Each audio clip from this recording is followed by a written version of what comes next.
Welcome, neighbor. Hello. Hello. Now, I want to picture a situation, okay? Hi. I'm I'm in my room and I have my eyes closed and I'm not saying a thing and I'm praying just in my own thoughts in silence. Has that happened to you? Sure. Okay. Now I want to explain to you what that means to me. So please just let me explain this real quick. Well, dude, what? Like, why you're like preaching or like what is No, no, this? no, no, no. I'm opposite of preaching. I You thought see, you like what that debates. means to me is that as you sit there with those thoughts in your head, you think that they're going out of your head and somewhere else is hearing them. That's called psychic powers. Now, let's say you don't think that. Okay, you don't think that your thoughts are leaving your head and God hears you. You You just sound think that crazy. God hears everything. You just think God knows everything. That just changes your psychic powers from sending your thoughts out to being able to convince a God to change his mind. Convince something that knows everything and must therefore have his mind resolved to change his mind. And that's called grandiosity. Superhuman grandiosity, I might add.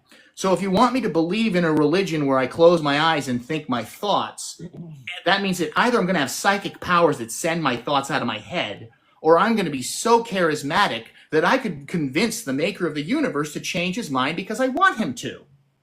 I don't really care about gods. I think that's stupid. That's called prayer. Great. I think Yeah. prayer is dumb.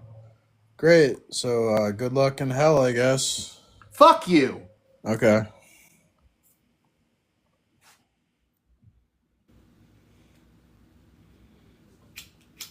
Well, this is what they do.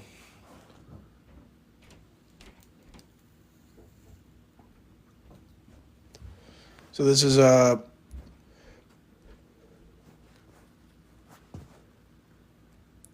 demonstration of the Bible, what the Bible says. These last two guests. So in Ephesians 4:17 and 18, Paul commands the followers of Christ that they no longer walk as Gentiles. No longer walk as the Gentiles also walk. So the Gentiles walk in the vanity of their mind, being darkened in their understanding, alienated from the life of God because of their ignorance that's inside them, because of the hardening of their heart. And then Romans 1 is explicitly clear that those who love their sin against God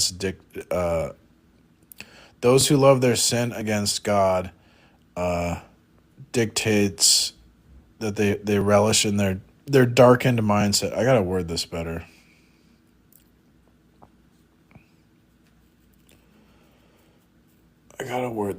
Let me reword this.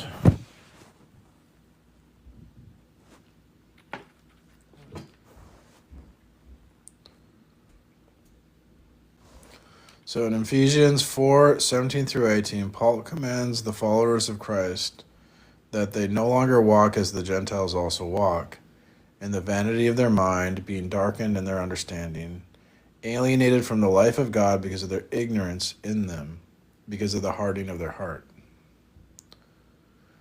And then Romans 1 says, those who love their sin against God's dictates relish,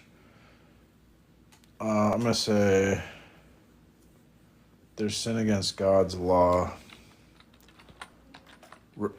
So those who love their sin against God's law relish in this darkened mindset. And God subsequently gives them up to their worldly, sinful passions. There we go.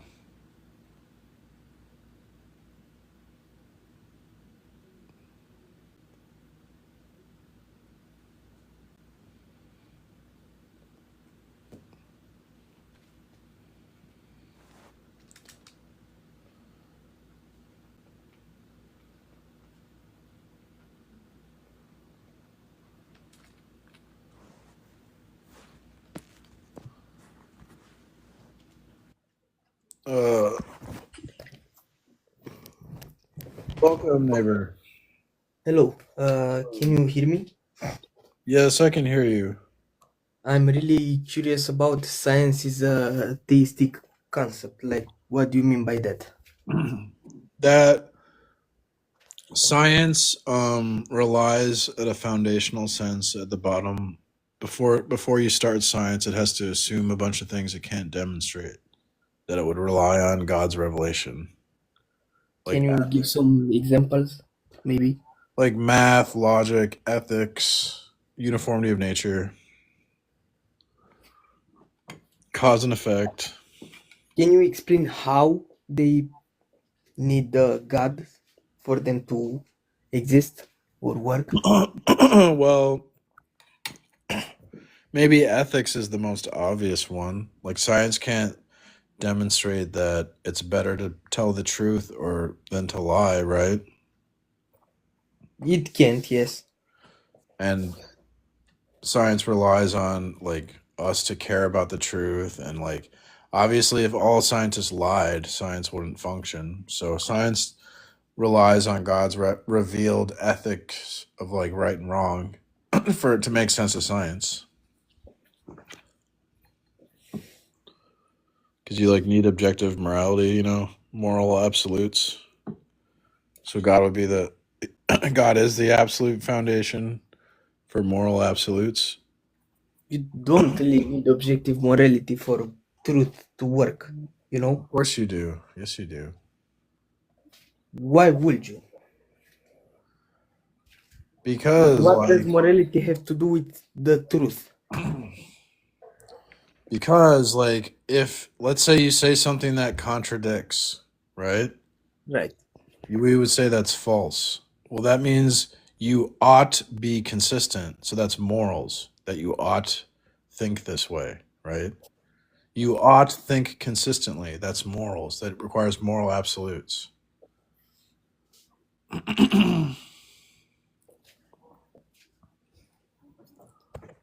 I don't really.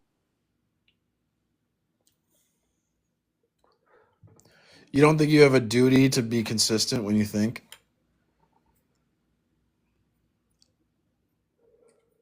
You have no obligation and no duty to think consistently as opposed to inconsistently. Are you kidding me? Hello?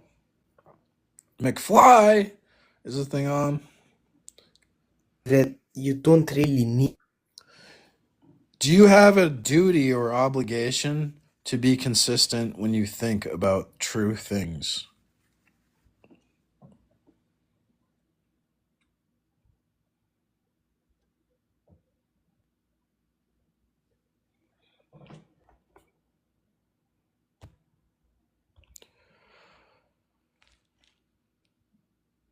Okay, I'll just say you gave up.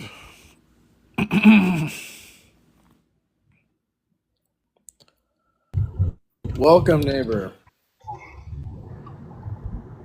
What's up? Hello, how are you? Good, good. So I have two questions. I'm hoping they'll be pretty quick so you can answer them and then move on to the next person. The first would be, with point number 3, are you saying that there was no slavery for Israelites and for foreigners? Yes. Okay. How do you reconcile that with the verses about beating your slave? You shouldn't be punished. If Let's you start with die one as a at a result. time. You want to talk about the beat? Huh? Let's do one thing at a time. What do you want to do first, like the beating your slave? Yeah, about the part that says that if they don't die as a result, then there shouldn't be punishment because they are your money. Right. So that's like you understand like police officers have to use force if someone resists arrest, right? Mm-hmm. So at that time, who do you think the police officer was? It's the master, right? Mm-hmm. So sometimes you're gonna have to like use force. People don't just, like people just don't do the right thing all the time. Are you aware of that? That people make mistakes. Yeah. So sometimes the master would have use force, like a police officer sometimes has to use force. But there's nothing like cruel or oppressive that's going on here. This is actually to restrain abuse. Well, I'm open to that idea, but it's saying that Okay. I am open to the idea that it's to restrain abuse, but I think that it's still demonstrating slavery in ancient Israel, because it says if they don't die as a result, the master is not to be punished because the slave is their property or their money. In other words, because this damage will cause the slave to not be able to produce as well for them. Yeah, because they would have like a business contract. So that's describing a business contract. Like LeBron James has an owner, and so like the Lakers own his basketball labor. He can't play basketball for the Bulls, so that's their property. It's the same thing.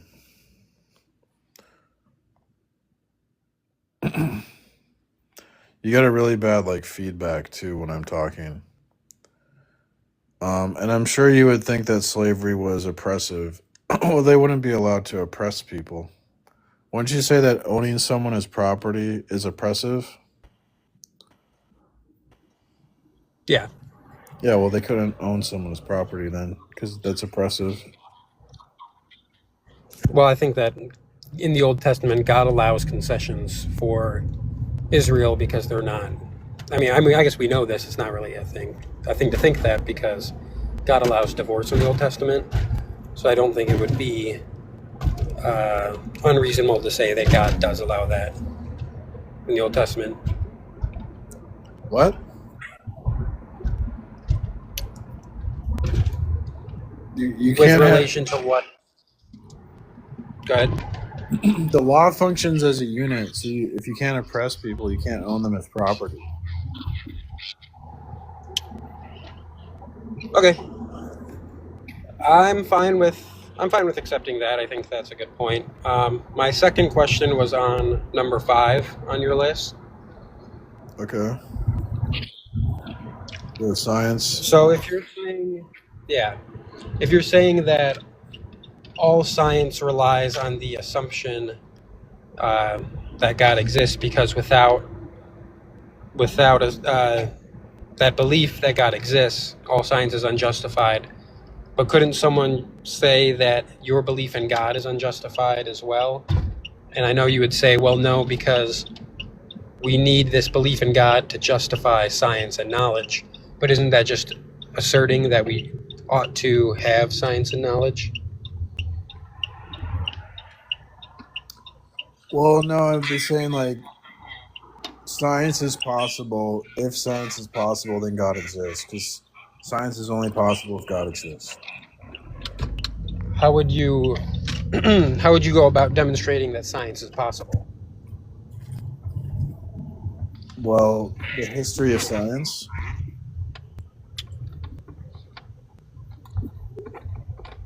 So what do you mean by that? Like, we're using cell phones because of the history of science. Right, but isn't that assuming reliability of sense data? And so you would have to justify the reliability of sense data in order to use the reliability of sense data to argue that science does exist? As a Christian, I'd say my sense data is reliable because it's designed by God, and God designed the world. But isn't that the assertion? Yeah, it's an assumption. That's our start. That we start with God. So if all of your beliefs are based off of this unjustified assumption, then Not unjustified. How is it not unjustified? It's historical fact. But again, can you prove that without using your sense data? No, but you're confusing chronological priority with logical priority. Okay, so wouldn't it be circular then? If you were using your sense data to prove God, to justify being able to use your sense data? I'm not using my sense data to prove God. God proves God because he entered into history. But you don't know that without your sense data, right? Right, but that's chronological as opposed to logical priority. But the way that it gets into your knowledge is through your sense data. It And if doesn't matter. that sense data was flawed and God didn't enter the world, You wouldn't Yeah, so know. you're making a difference between like the time something happens and what's logically first, like logical priority versus time priority. So like I could tell you an argument, right? And I could give you the conclusion first chronologically, and then I could give you the premises second in a chronological sense. But the premises would have logical priority over the conclusion, even though I told you the conclusion first. So it's the Okay, same thing here. let me ask one other thing, which is that so if one of the premises are that so that an atheist can't justify these things, therefore God exists. If science exists and God is the necessary precondition, then therefore God exists. How can you say that an atheist could not justify these things? Because their worldview can't account for like foundational things of science, like math, But isn't that uniform. just restating like what I asked? Like, how do you know that that an atheist couldn't account for those?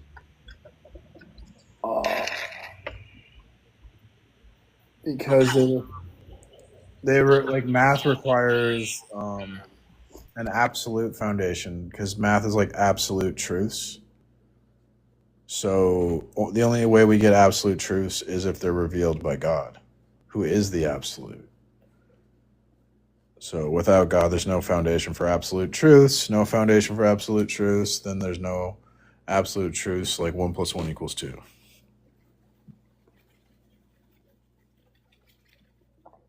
It's not really that complicated. But the problem is, so it's not really an intellectual issue in my view. I think it's a sin issue that like the Bible talks about. God will let you gaslight yourself and believe lies, and your mind becomes darkened and vain and right. We're just reading this. I should just read this over and over again. So Paul says, "Don't act like the Gentiles, who in the vanity of their mind, being darkened in their understanding, alienated from the life of God because of their ignorance in them, because of the hardening of their heart." So it's a heart issue. And then Romans 1 says, "Those who love their sin against God's law relish in this darkened mindset. And God subsequently gives them up to their worldly, sinful passions." So this is just like a sin issue. It's not an intellectual issue.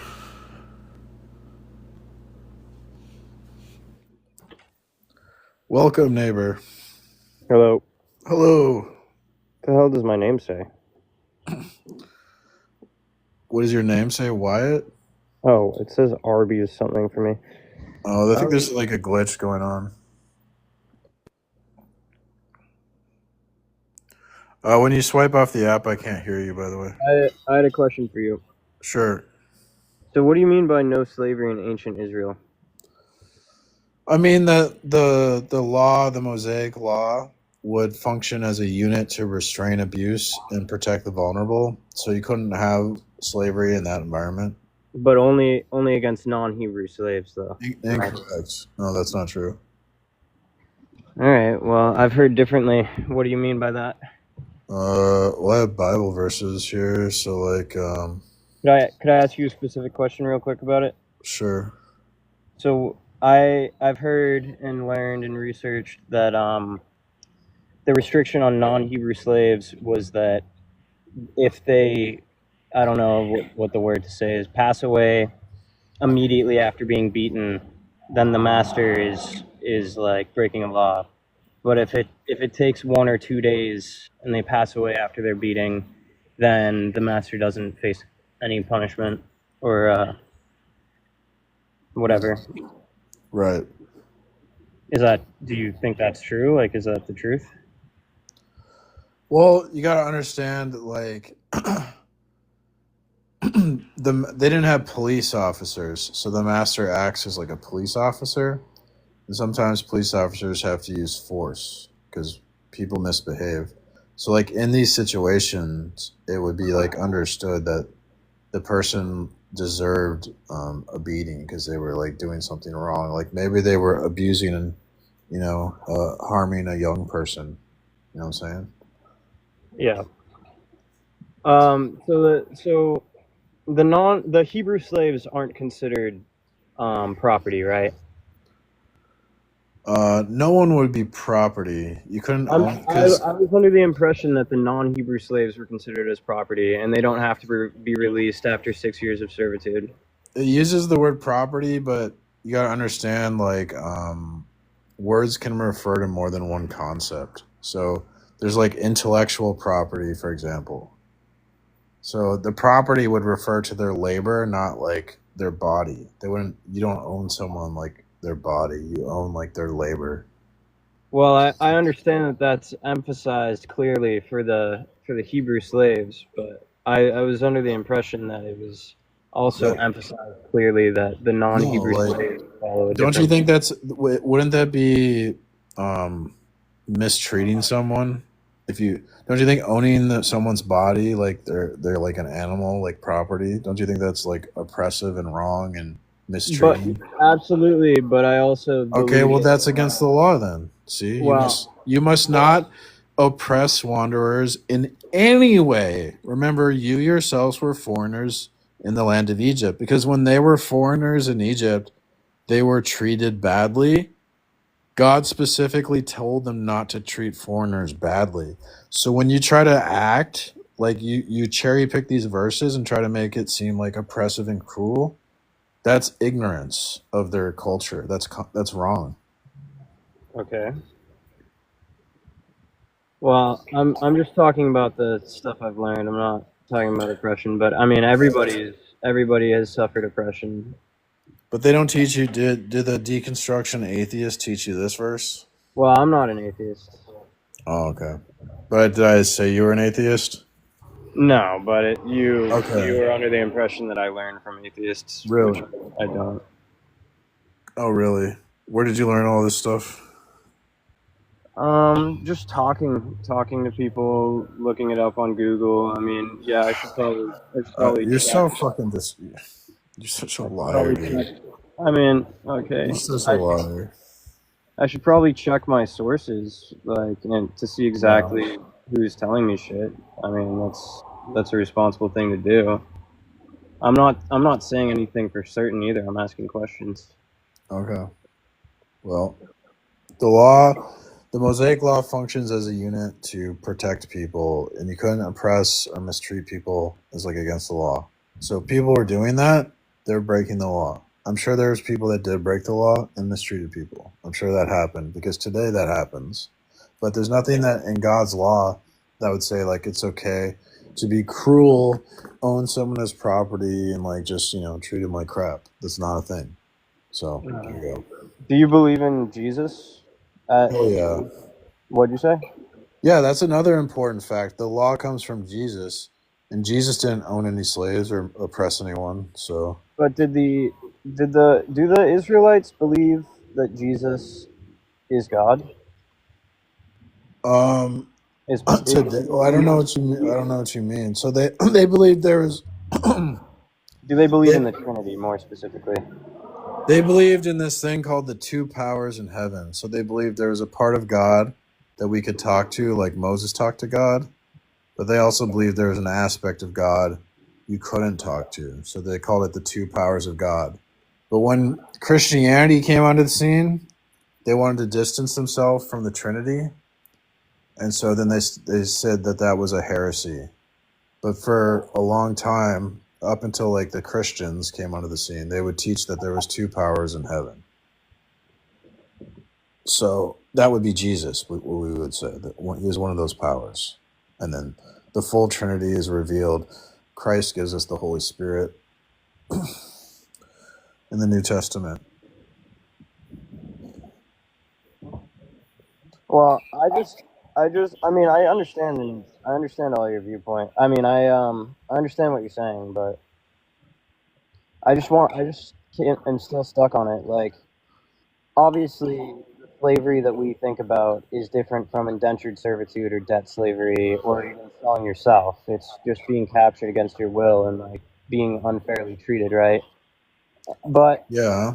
Well, but they had slavery in Rome in Christ's yeah, time. everywhere, right? But It was like what 50%.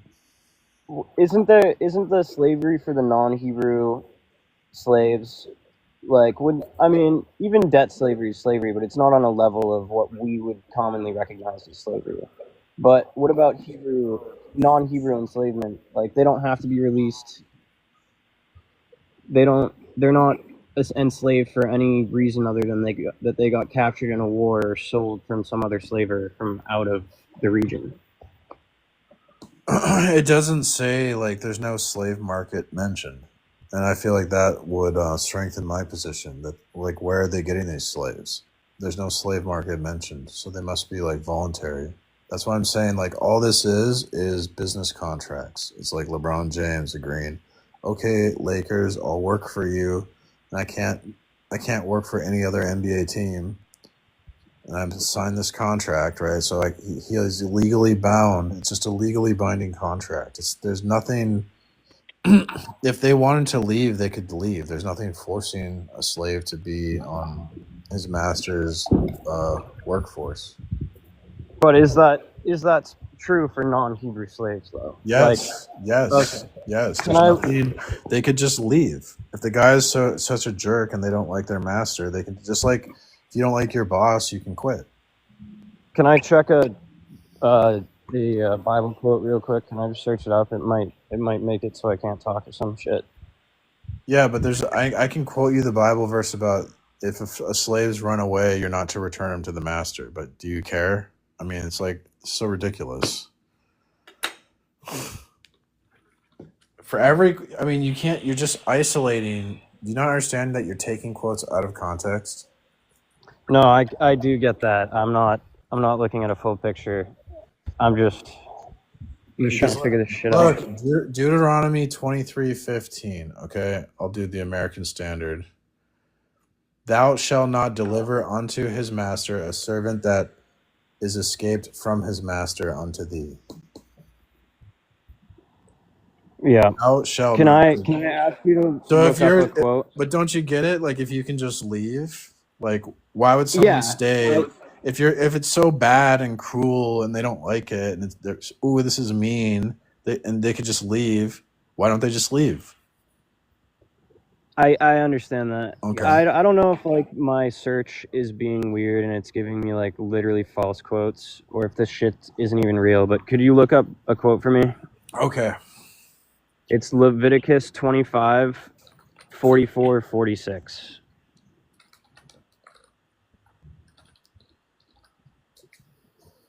I don't even know like exactly the quote, like what it says, but could you read that to me? Or like break that. It says that your males and female slaves are to come from the nations around you. From them you may buy slaves.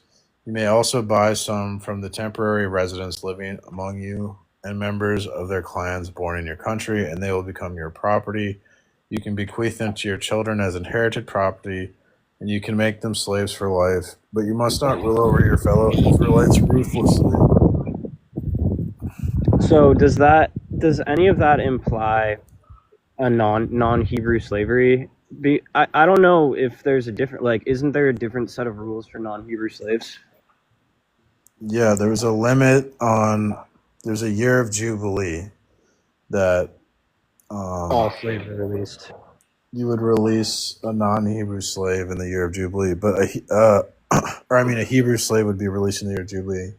But, a non-Hebrew slave could always become a Hebrew. You could be grafted into the nation of Israel. Yeah, so that's interesting. So that's how do you become Hebrew exactly? You just participate, in the sacrifices and rituals and become part of the nation of Israel. Okay, so that's interesting. So there's nothing to stop, again, there's nothing to stop a non-Hebrew slave from just being grafted into the nation of Israel. If it's so bad, and then the Hebrews are treated so much better, they could just become Hebrew. There's nothing to stop them from becoming Hebrew. I didn't think of that at all. That's like, another thing that I was trying to research the other day is about Semitism. Like, can you become Semitic?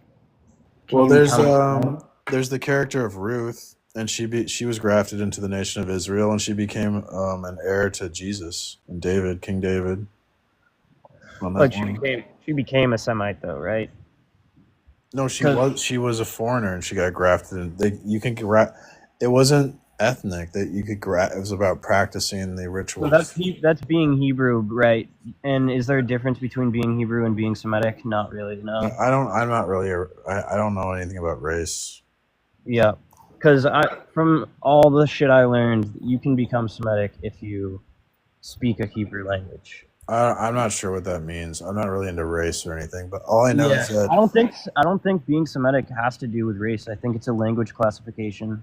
okay. Well, I'm not sure. You could be right about that. I'm not sure. But Well, all I know is that those you were my can. questions. All right, man. Well, Thank I you. wish you well. You did a good job of explaining shit. Well, thank you. I appreciate you. Hopefully you think about it, and wish you well. Awesome. Have a great rest of your night. You too.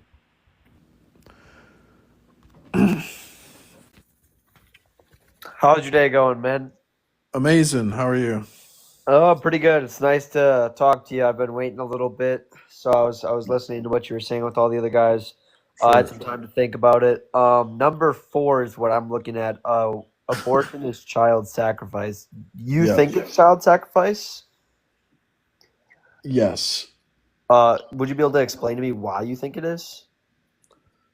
I mean, because you're sacrificing a preborn baby for like the woman's convenience or her Yeah. right to choose or something like that.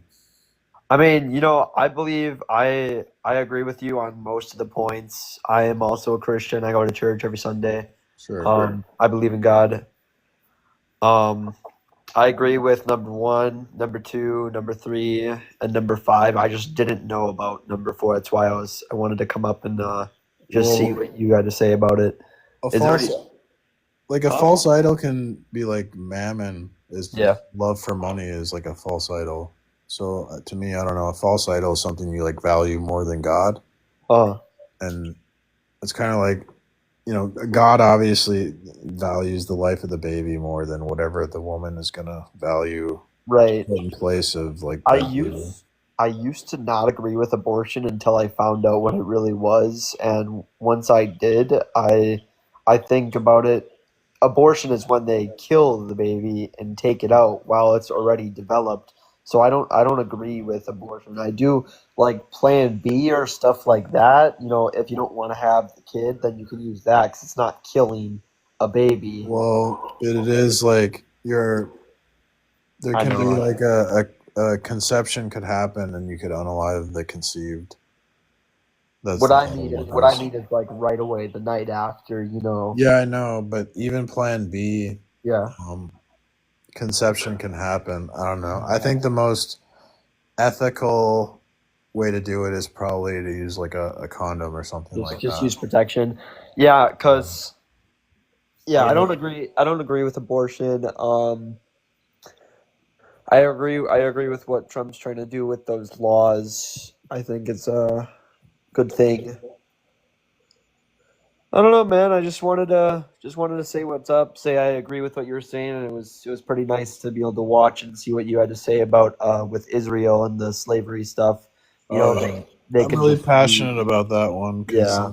to me, like the message I get from the Bible is one of freedom and Yeah. hope, and they want to say it's a book of like God promotes slavery or something. It's like no, God has a message. Jesus breaks the chains. The whole thing is about freedom and hope, and those things go together. People don't know that hope. You can't have freedom without hope, Right. and without Jesus defeating death, we just have despair. There's no hope because you're determined to die, and there's nothing going to save you. Yeah, the only thing you're guaranteed in life is death. So, And taxes, yeah. yep, death and taxes. Okay, man. All right, well, have a good one. Yeah, you have a great day, man. All right, you too. I hope it goes well for you. All Bye. right, thanks. I think I gotta get ready here pretty soon. I wanted to record a sermon though. I wrote a little sermon. I don't know how good it is. Maybe it kind of sucks, but we'll try it out. guess. My sermon's about precept. Precept.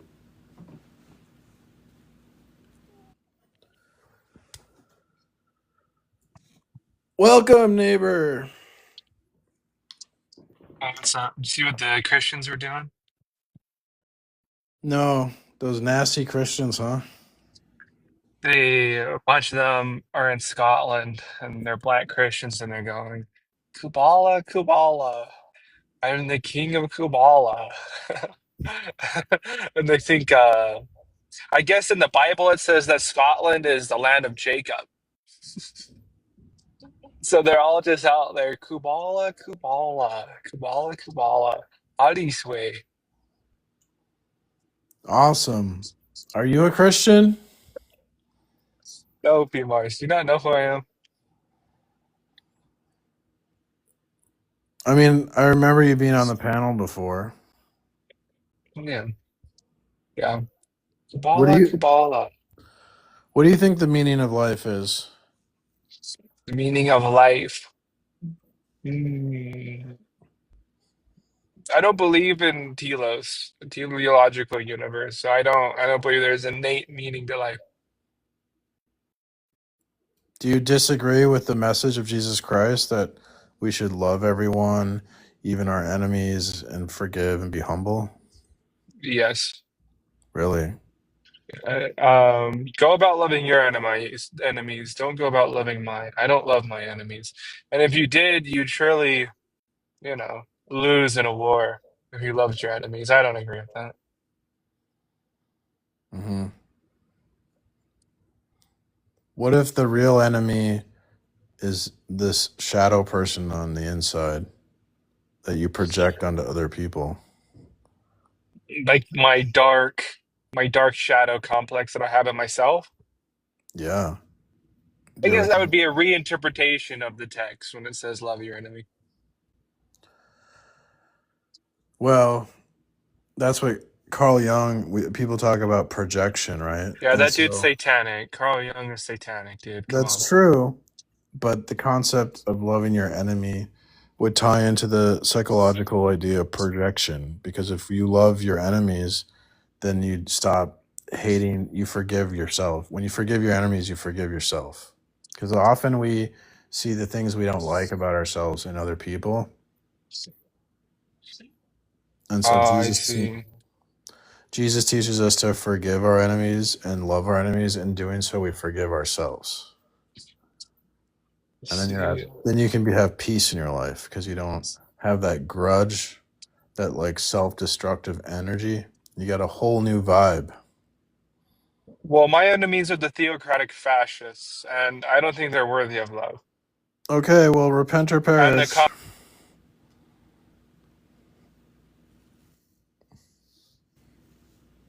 Oh, the dude dipped. I don't know, Germ. Germ, I just can't. You just drive me nuts. I just wish you Do would you stop. love me, Pimas? Do you forgive me? Yeah, I do forgive you. Oh, Pimas, thank you so much. I appreciate it. And how about love? Would you, but like, you drive me nuts, can you just like kind of leave me alone? Pimas, I love you. How can I leave you alone? I appreciate that. I love you too, and I want the best for you, but I just think we should love each other at a distance. At a distance. Yeah. Okay. I'll try. Okay, man. Have a good night and a good weekend. You too. Bye-bye. Godspeed.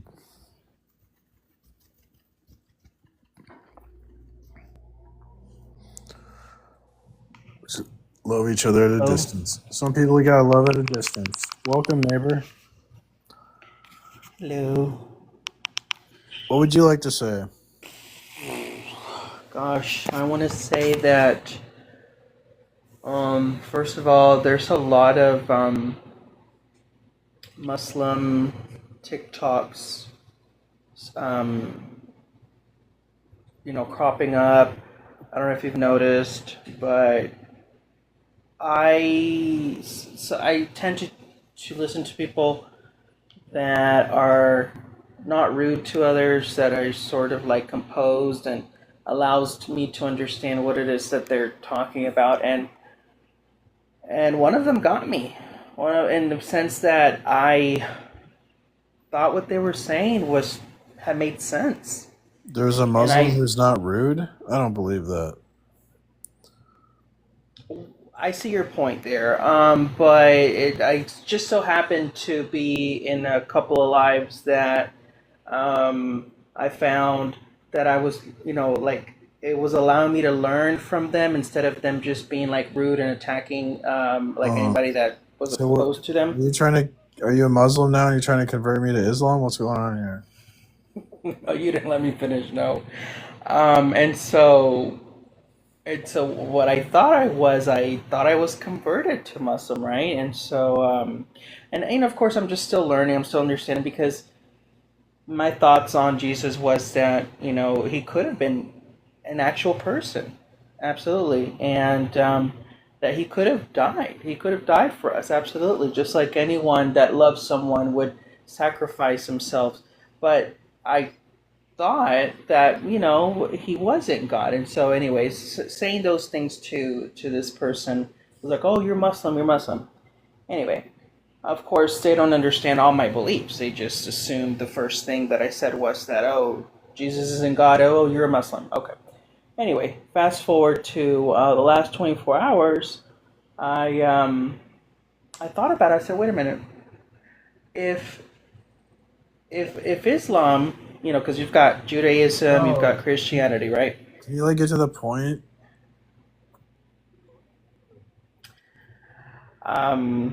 Sure. So I thought, if Islam was an actual valid religion, why didn't God choose for Islam to be part of the Bible? And so I looked into it further, and I don't think that Islam, you know, it just makes me go back to my previous beliefs and understanding that even though Christianity was created by essentially by Paul. No, it was created by Jesus. Dude, what? This is so goofy. Christianity was created by Paul because he wrote most of the New Testament, but the whole thing is Jesus. Jesus changed history. Right. And so anyway, so I just thought that it these researches that I've been doing about Islam, it just doesn't make sense to me. It feels to me like Muhammad took the opportunity to, either have someone read him the Bible that was made at that time, and just sort of create something different because his people were left out. Yeah, it's just made And up. It's like Mormonism. so that was my point. I know you Yeah. tend to probably want to debate people, but I wasn't trying to debate. I was just trying to talk to someone else, like a Christian, just to tell them my experience and my recent experience. And Okay, man. All right. Well, I wasn't trying to be rude. It's just hard to follow sometimes. I feel I've got a short attention span. okay, I understand. You mind if I give someone else a chance? I'm looking for opposition, kind of Yeah, I'm trying to do debates of and stuff. course. All Thank right. you. Well, I wish you well, man. God bless you. Thank you. Thank you for sharing.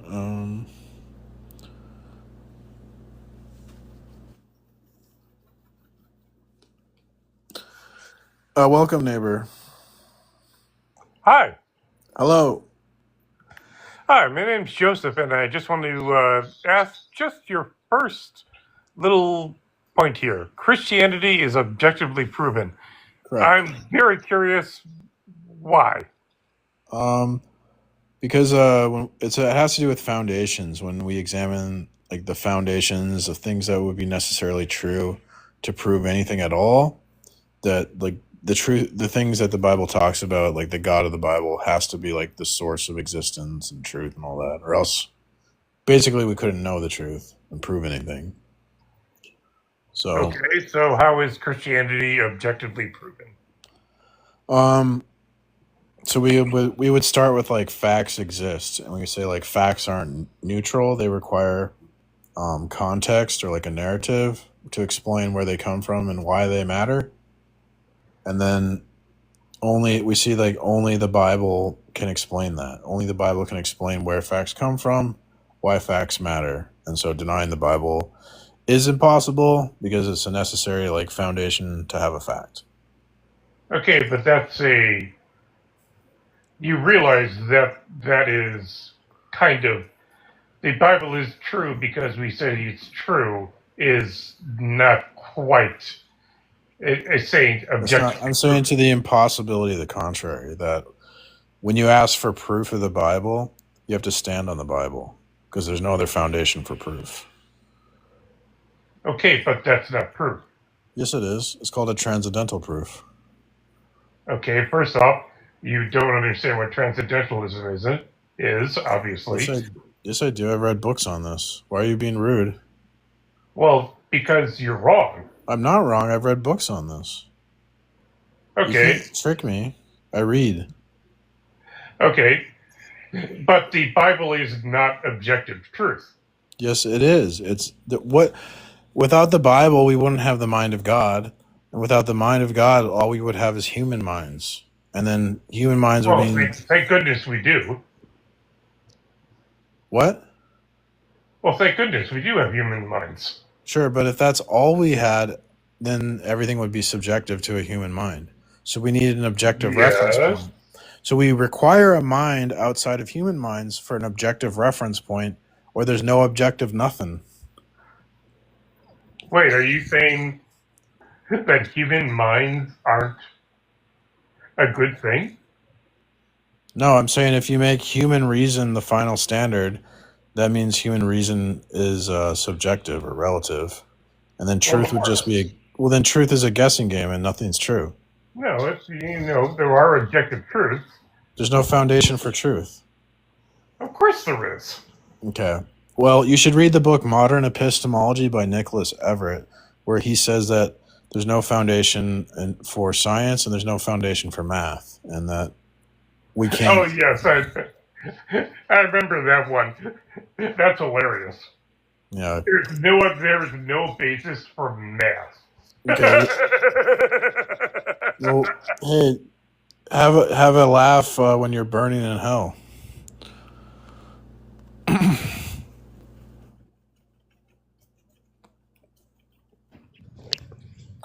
Welcome, neighbor. Thank you for having me up. You're welcome. What would you like to say? Real quick, I have two questions for you before we talk. It just tends to stop non-productive conversations before they start with me and Theist. The first one is, do you believe that you should believe in anything without proper evidence or reason?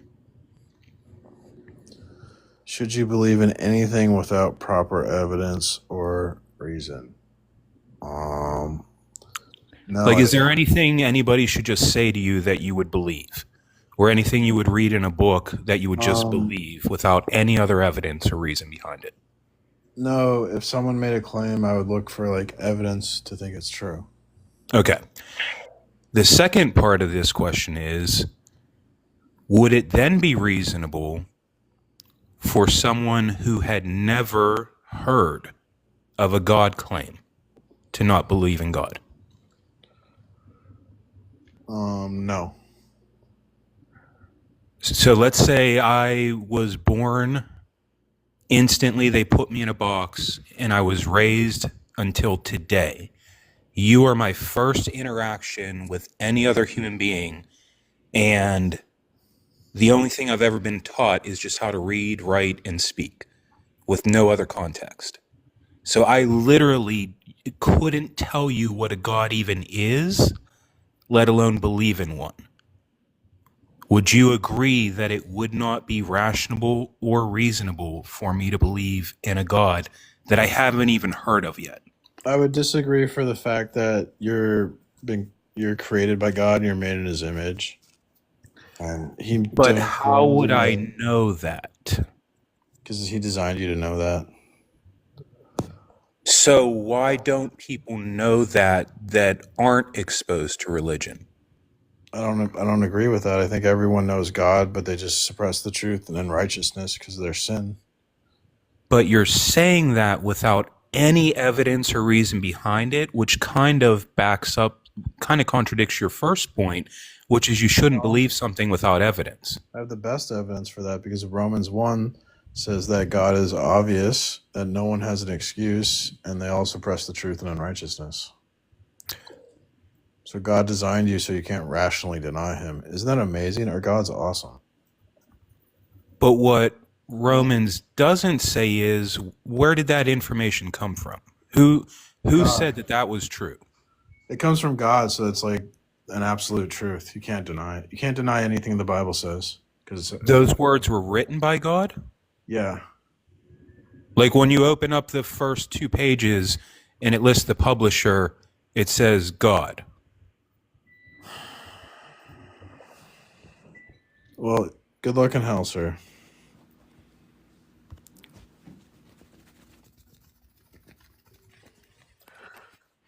Welcome, neighbor. Hello. Hello. Are you an adult neighbor? Yes, I was born December 19th, 2006, so I am 18. Okay. I don't know about the other things, but I'm just here to debate about abortion because I am pro-choice. Okay. But that's not a good idea. Why is it not a good idea? Because abortion is used to oppress vulnerable people. And if the system can oppress vulnerable people, it could oppress you. So if we can't protect the most vulnerable, no one's protected in the system. Well, the only way I will believe that abortion is murder is if it is 21 weeks or after, because that is when a baby can survive outside the womb. Before that, it is not, because they cannot survive. But if you can just arbitrarily decide who has value and who doesn't, what's to stop someone from saying you don't have value and ending your life?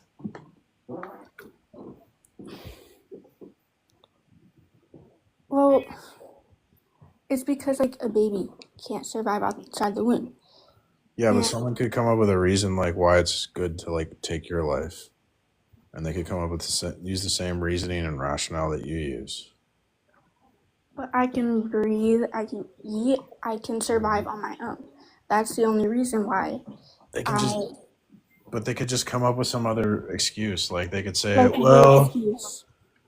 they could say we only have a limited amount of resources on the planet. We're gonna have to take the lives of some people, so we're just gonna randomly draw names out of a hat to save the climate, and then you get picked. So we got to protect everyone in the society. That's how slavery and stuff happens, is when you say, well, this group of people don't have value. So is it right to end have a mother who will die if she has a baby to have the baby instead of getting an abortion, so that way she will live? Do you think that is? Yeah, because the alternative is the worst oppression and cruelty you could imagine, like slavery or euthanasia. What? Yeah, because if we don't protect the most vulnerable people in our society, yeah, but the mother is vulnerable. The baby isn't even it can't survive outside the womb yet, so she can't be able to have the abortion because she will not be able to survive if she has that baby. Sure. So the mother unalives the baby and lives 5 years, and then the state says, well, there's too much pollution, so we're going to unalive the mother. And you can't really say that's wrong because she allowed for abortion. So she's a hypocrite to say that it's wrong. So now now everyone's unalive. Great. What a great world.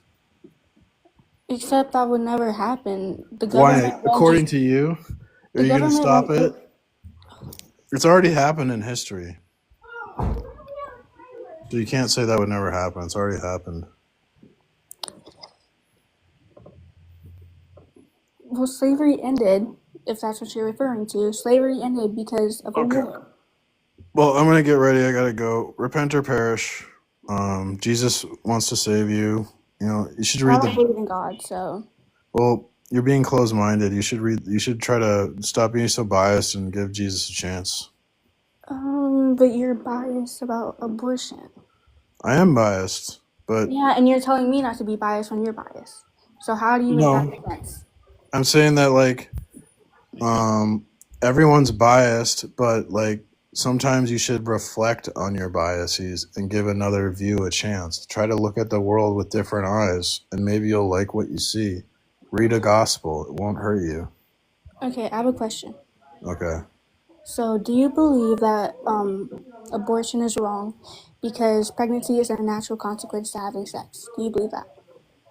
No, because I'm a Christian, so God says He hates it when you spill innocent blood, and in my mind, no one is more innocent than a preborn baby, because they haven't even cried in church during the sermon. They Okay, haven't done but nothing. what about little kids that get raped and then they have to carry Oh the my rapist God, baby? I can't have these words.